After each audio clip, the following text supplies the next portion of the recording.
Faire ses courses le dimanche, c'est une tendance qui semble s'installer. De plus en plus de points de vente sont ouverts, parfois grâce à des caisses totalement automatisées.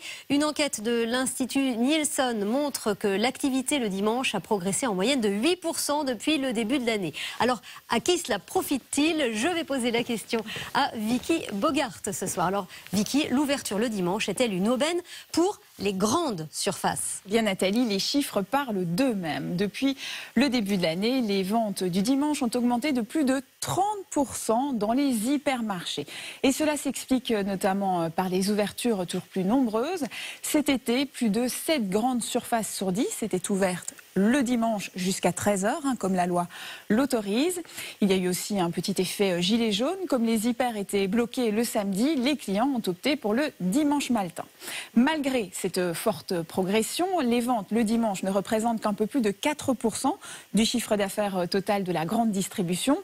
En revanche, dans les petits magasins de proximité, c'est 1 euro sur 10 qui provient directement des ventes du dimanche. Alors, y a-t-il des spécificités? Quels sont les clients du dimanche? Des consommateurs qui manquent de temps en semaine. Une clientèle plutôt jeune et aisée. Parmi les produits les plus achetés le dimanche, des aliments pour se faire plaisir, des glaces, du saumon fumé, du chocolat et même du champagne, mais aussi moins glamour, des produits de dépannage comme les déboucheurs de canalisation. Ah bah oui, ça c'est les produits d'urgence. Ce sont des urgences, oui. Enfin, Strasbourg, Lille, Lyon et Marseille, ce sont les villes où le nombre d'adeptes des courses le dimanche a le plus augmenté. Alors, de nombreux supermarchés sont désormais ouverts le dimanche, y compris l'après-midi. Alors, est-ce que c'est légal? La loi interdit au commerce alimentaire et donc aux grandes surfaces l'emploi de salariés après 13h le dimanche, sauf dans les zones commerciales ou bien touristiques. Mais la grande distribution a trouvé la parade en ouvrant uniquement avec des caisses automatiques et quelques vigiles et agents d'accueil employés par des sociétés externes. De nombreux supermarchés sont donc effectivement ouverts le dimanche après-midi.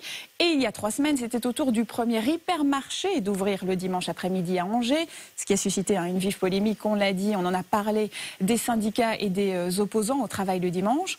Le gouvernement promet de se pencher sur le sujet pour déterminer s'il y a ou non un contournement de la loi. Mais de son côté, la grande distribution invoque la concurrence du commerce en ligne pour justifier ses horaires toujours plus étendus. Merci beaucoup Vicky, en tout cas pour ces informations.